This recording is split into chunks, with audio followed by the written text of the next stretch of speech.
7 days. That is all I am asking of you.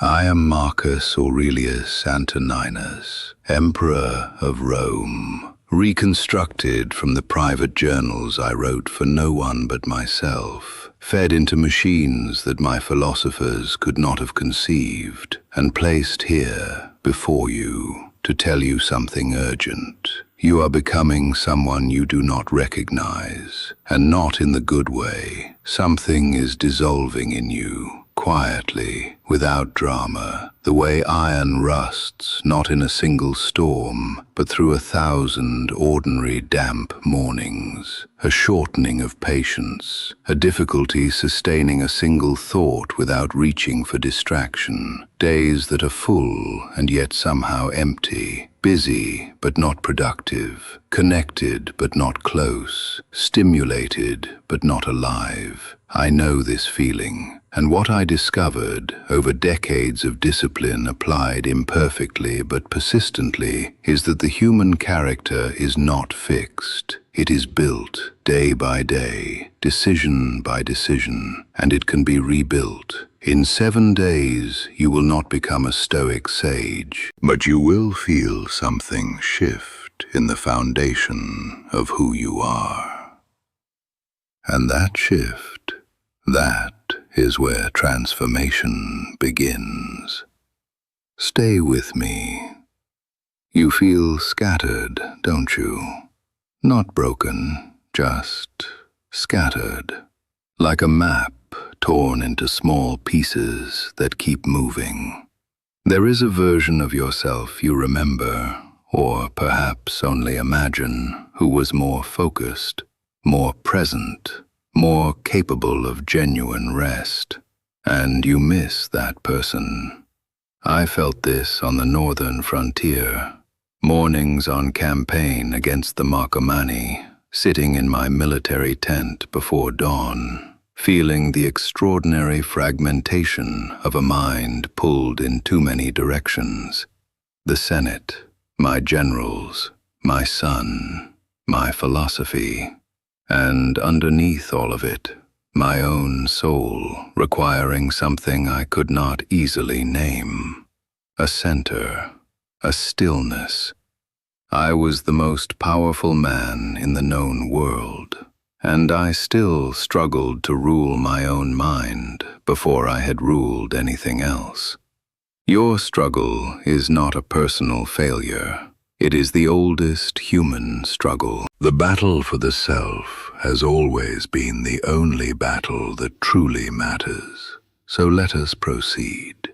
The 7 days of Roman discipline. 7 principles that, lived consecutively and honestly, create what the Stoics called a new disposition of the soul, a realignment of the hegemonikon, the governing faculty of the mind, back to its natural position of sovereignty over impulse and distraction. Each day builds upon the last. Each practice is harder than it sounds and more transformative than you expect. The first day is the day of the honest inventory. Before you can build anything of value, you must survey the ground with complete honesty. The Roman engineers who built our aqueducts did not begin with wishful thinking. They measured the actual terrain, not the terrain they wished they had. Spend 24 hours tracking what you actually do with your time, not what you intend to do, what you actually do. How long on your phone? How many times you check it before noon? How much of your conversation is genuine? And how much is performance? How often your attention is actually present versus already anticipating the next thing? Do not judge what you find. Simply observe with the cold clarity of a Roman surveyor. I did this in the meditations. I wrote about my anger, my impatience, my fear of appearing weak, dressed up as the noble duty of always being available. The Stoic does not begin with transformation. The Stoic begins with truth. On day 1, simply look, honestly, without mercy and without despair, and write down one thing you discover about your current self that you had been avoiding knowing. The second day is the day of the governed morning. The morning is the battlefield where most lives are decided, not the grand battles, the ordinary morning. The first 60 minutes after consciousness returns to the body. I rose before dawn without exception, not from punitive self-discipline, from philosophy. The morning hours, before the demands of empire descended, were the only hours that belonged entirely to me. I protected them with the same firmness I applied to the borders of Rome.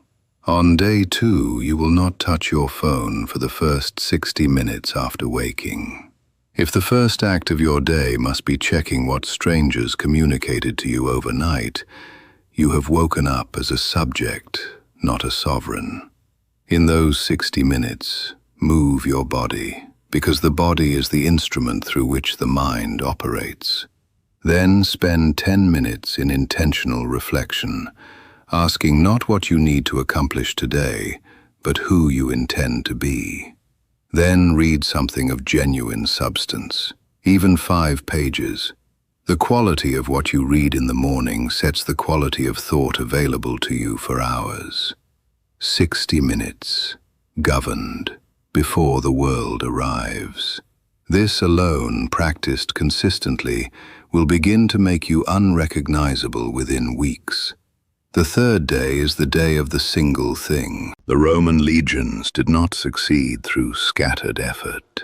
They succeeded through concentration of force, maximum energy on a single objective until achieved.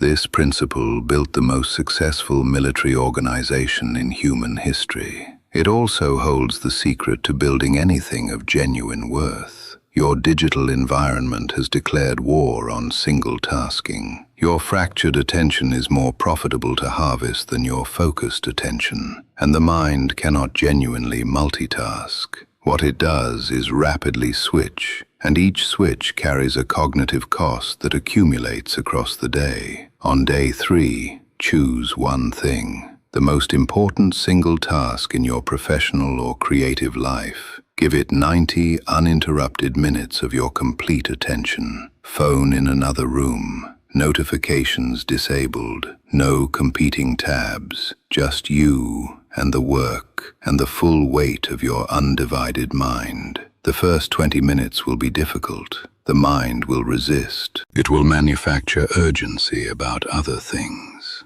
This resistance is not weakness. It is withdrawal, and it passes. Around the 20-minute mark, something settles. The mind accepts the constraint, and then it goes deep. And depth is where everything worth building actually gets built. The fourth day is the day of the governed tongue. The tongue is the organ through which character is most publicly demonstrated and most frequently compromised. I watched men of genuine intelligence in the Roman court destroy their reputations through speech that was impulsive, competitive, designed to impress rather than to communicate. They spoke to be seen rather than to be understood. On day 4, apply one governing principle to every conversation. Speak only what improves upon silence. Before you speak or send anything of significance, ask 3 questions. Is it true? Is it necessary? Does it improve the situation or merely express my current emotional state? And on this day, listen. Not to respond, to actually listen. You will discover that genuine listening is so rare in the modern world that people feel it as an almost physical warmth. The governed tongue is the sign of a governed mind. The 5th day is the day of voluntary discomfort. Epictetus, who had been a slave before becoming the greatest Stoic teacher of his generation, spoke of the deliberate seeking of small discomforts as training for the large ones life will inevitably deliver. On day 5, choose one genuine discomfort that your comfortable modern life has allowed you to consistently avoid. A cold shower held until discomfort passes into equanimity. A 16-hour fast. The honest conversation you have been avoiding for weeks. 30 minutes of genuine silence without any stimulation. The purpose is not the suffering itself. It is what the experience teaches you about your relationship with discomfort. Because one of the central weaknesses the modern world manufactures is an inability to tolerate any frustration without treating it as an emergency. The Stoic, who has trained his tolerance for discomfort, is simply not governed by the same fears as a man who has never practiced this. In a culture organized almost entirely around the avoidance of discomfort, this is a superpower. The sixth day is the day of genuine contribution. For 5 days you have been working on the architecture of your inner life. Now, on day 6, you turn outward. Not in the performative way of modern giving that generates social media content about itself, but in the quiet, deliberate, unglamorous way of someone who has decided their purpose extends beyond their own comfort. I governed an empire, and the weight of that governance, when I carried it with integrity, was not primarily a burden. It was a source of meaning that nothing private could replicate. You do not need an empire. On day 6, identify one person in your immediate life who is genuinely struggling with something you have the capacity to help with. Give genuine time. Give practical help. Be fully present with the undivided attention you have been practicing all week, without recording it. The Stoics understood that genuine community requires genuine giving. The modern simulation of community, the curated performance of connection, creates the feeling of belonging while producing the reality of isolation. And the 7th day is the day of reflection and recommitment. Every great Roman system built in mechanisms for review. The man who acts without reviewing is condemned to repeat his errors at increasing cost.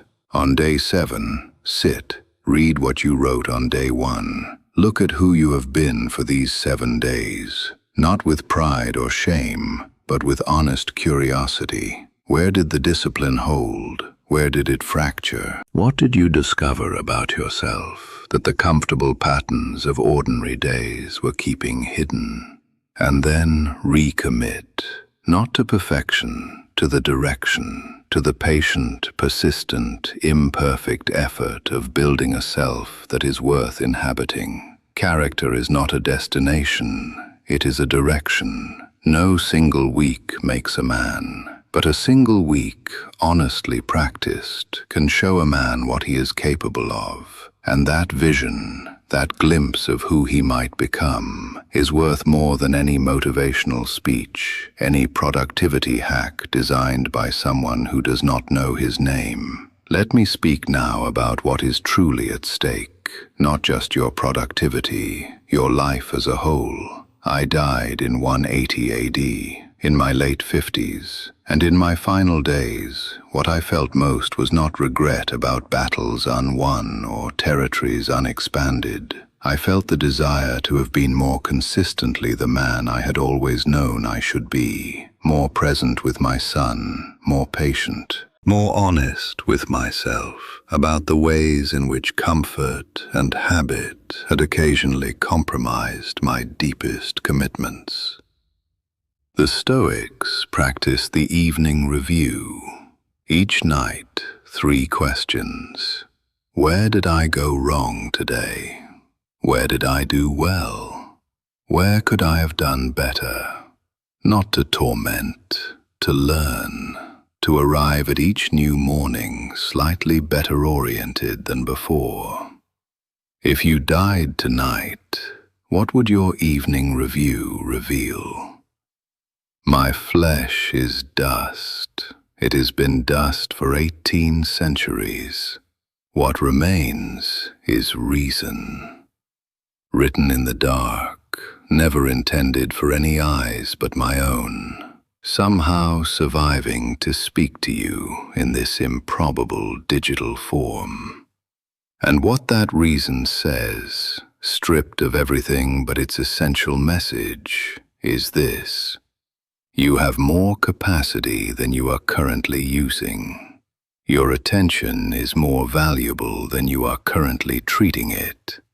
And the time available to build the version of yourself you know you could become is shorter than you are allowing yourself to believe. The Roman did not build an aqueduct in a day, but he began it in a day, and he continued, and the water flowed for 2,000 years. Begin today with day one. Now I must ask you, citizens of this new age I observe through this strange reconstruction, which of these 7 days do you need most urgently? Which practice have you been avoiding with excuses you now recognize as precisely that? Or tell me what gives me genuine hope. What is the one discipline you have held on to through the noise of this modern world that still makes you feel genuinely human? Tell me in the comments. I am here, watching this age through your eyes, since mine have been dust for 18 centuries.